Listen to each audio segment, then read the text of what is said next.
I think student films are really unique because they're able to tell stories in the way they want to without being bogged down by like producers that are looking for money or anything because they're not afraid to experiment and they're not afraid to try new things because they have nothing to lose. So I really wanted it to be more focused around the arts at the school and with an emphasis on student work.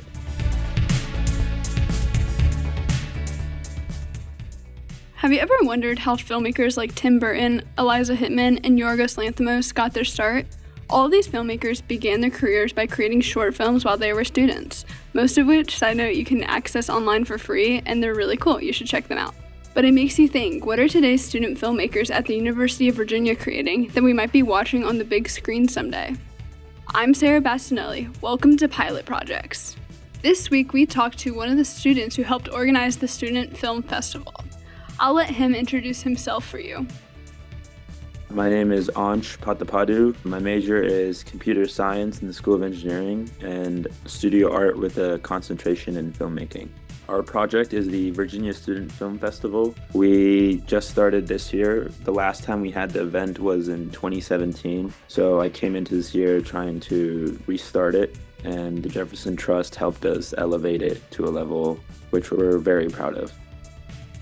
The Virginia Student Film Festival was held on April 6, 2025 in Charlottesville, Virginia. Ansh gave us an overview of what happened.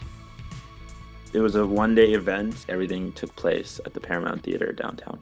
We got 50 submissions from all over the country. We selected only 12 films to fill in our screening times. We had 2 screening times in the morning. After those screenings, we had a panel where the filmmakers from all across the country were able to sit down and answer some questions by our moderator. Then we had a little red carpet event with a $1,000 tab for concessions. So people came in, free concessions, pictures, red carpet, backdrop, the whole deal.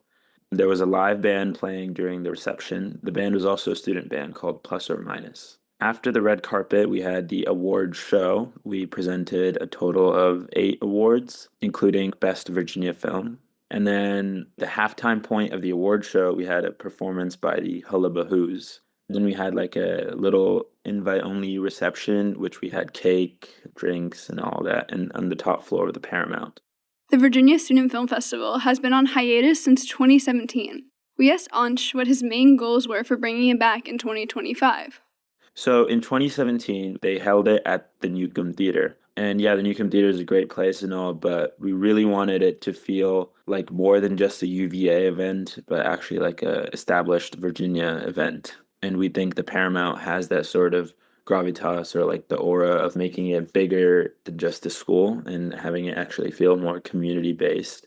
So I wanted it definitely bigger scale, and I wanted more than just screenings. I wanted it to be like a celebration of the arts at UVA. So whether that meant like the Hullabahoos or like the student bands or like student reporting. I know we had VMAG do a couple of interviews with us.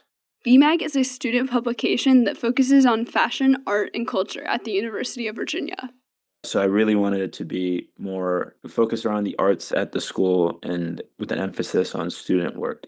This means, did you bring in students from not just UVA, you brought it from all different schools? Yeah, so submissions were from all different schools. We had over 50 submissions, again, from all over the country. But everyone working on the festival were all UVA students. And that was purposeful because, again, we want to promote the arts at UVA by inviting other students. What were some of those films that you chose? Like, what made them exciting? Yeah, I think student films are really unique because they're able to tell stories in the way they want to without like being bogged down by like productions or other producers that are looking for money or anything. I mean, this goes for any short films, but students especially because they're not afraid to experiment and they're not afraid to try new things because they have nothing to lose. So from there, the movies that we chose were the ones that were really ambitious in the stories they were trying to tell and trying their hardest to make it unique to themselves and find their voices. Are there any ones that you like particularly liked that you'd want to highlight and tell us about? Yeah, so there was a film that took home 4 awards called Dust Bunny from George Mason, directed by Natalia Melnikova. Basically, she told a story about teen abortion, and she told it in a very touching way. The cinematography was amazing. It was a very small scale story, but it was told from a very personal standpoint that made it very relatable. The Student Film Festival only accepted short films. We asked Ansh what qualifies as a short film and why they chose to center that specific medium. We had a time limit of 20 minutes, so anything over that we would not allow. We want to fit in as many, and then short films are a unique format because you have to tell a story in a short time. And I know you do filmmaking yourself. Can you talk a little bit about that? Like my journey. Yeah. Yeah, well, ever since I was a kid, I would always have like stories in my head. But then like quarantine hit, and then that's when I started writing. Senior year of high school, me and a friend, we both started the first film club at our school, and we kind of had a similar event where we had like a production for a film club. Me and my friend both directed this short film for the club, and every member of the club was part of the production. And then we had like a screening at like a local theater. And from then on, I just kept making films. I came into UVA with a CS degree in mind because I didn't really think the dream of filmmaking was going to be real. But then I found the cinematography department here, the studio art department, Kevin Everson, Anna Hogg. They were really big mentors to me. My second year onwards, I kept creating films. Now I'm actually in LA where I'm working for a talent agency called CAA, kind of representing TV production. I hope to use this as I keep moving forward in my career in film. What is it about film that specifically speaks to you more than other types of art that you could be making? I love that question. So, storytelling to me is the most important. I know a lot of other filmmakers think of like visually or like sound or stuff like that. But to me, I think a good film is just a good story. Why I chose film instead of just plain storytelling or like plays or drama is because of the immersive experience of something. So let's say I'm telling you a story, right?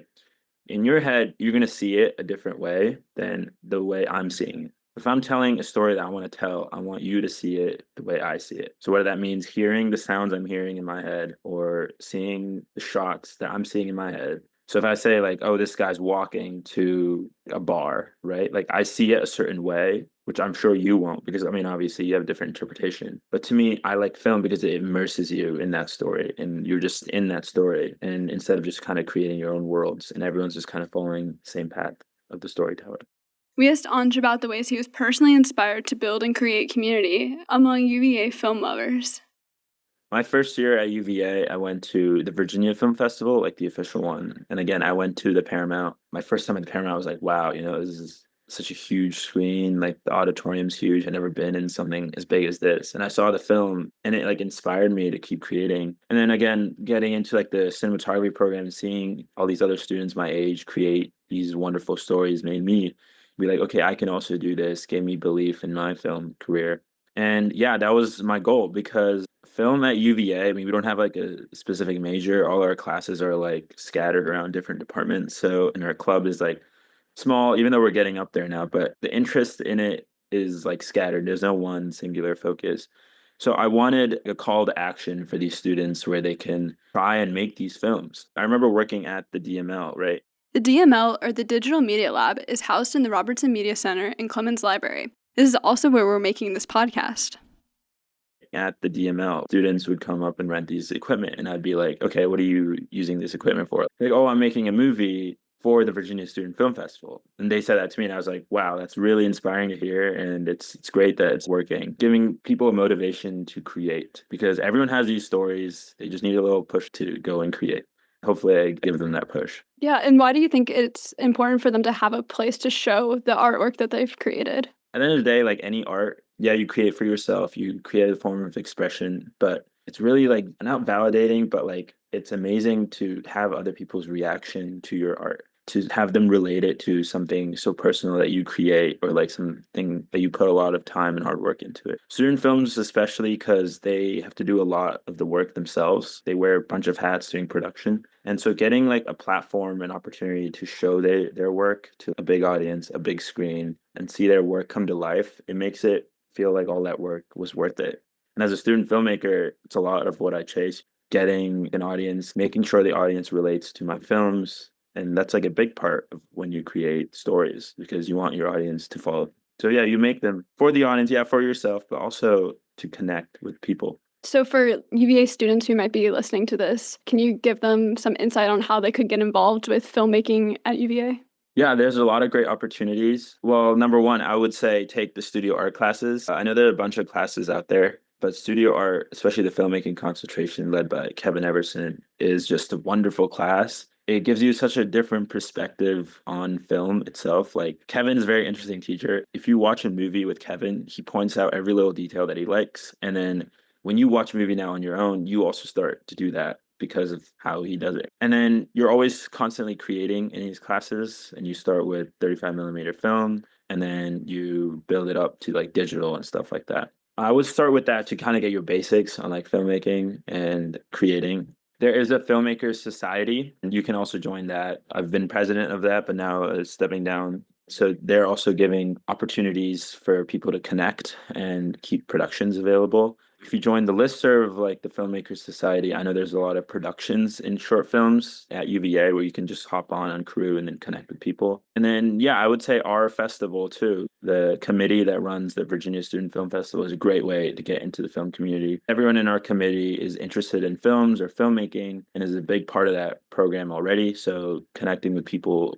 is honestly the best way to start making films, because all these other art forms, for the most part, you can do it yourself, right? Whether drawing, painting, like what have you. But film is a highly collaborative art form. It's very hard to do by yourself, almost impossible. You have to be able to connect with people and work together with people. So I would just say that, yeah, I mean, look out for like productions for short films and keep trying to connect. Next year, we're going to host it again because we got a 2-year grant from the Jefferson Trust for the $30,000. There was prize money. There's going to be prize money next year too. So every prize had $500, except for Best Picture, which had a $1,000 grand prize. So it's a great way for students, if they win these prizes, to keep them motivating to create, because films are expensive.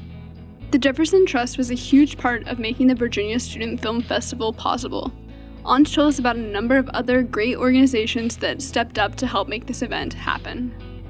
We got sponsored by the UVA Arts and the UVA Office of the Vice Provost and Provost of the Arts, like Jody Kielbasa. And then we also got funding from the Virginia Film Office. Do you see this as like a launching point to generate enough interest to keep it going beyond next year? 100%. In terms of leadership too, that is why I'm stepping down after the fall semester as president. Because if I do it next year and then I graduate, right, I don't want people in the committee to be kind of left in the dark. So I want to still be there while there's a new president, so they can, ask me for help, ask me for advice, and I'm still there. But hopefully we keep creating. I know we had a 2-year grant and we had a successful first year, and hopefully this year will be better. And that will hopefully invite more grants from Jefferson Trust or the other sources of funding to keep us going, make it a yearly thing, make it like a tradition at UVA, which is what we hope to do. Pilot Projects Stories from the Jefferson Trust is a Sound on Grounds podcast. Sound on Grounds and all the projects featured in Pilot Projects are sponsored by Jefferson Trust grants. You can learn more about Sound on Grounds podcasts at virginiaaudio.com. Today's episode was engineered and recorded by me, Sarah Bastinelli, in the Robertson Media Center audio studio. It was written and edited by Sarah, Jason Evans Groth, and Josh Tharood. The Pilot Project show cover was designed by UVA alum Carina Velocci. All of the music used in this episode written and recorded by Jason Evans Groth in the RMC audio studio. Thanks again to Ansh Pathapadu for taking the time to share his story with us.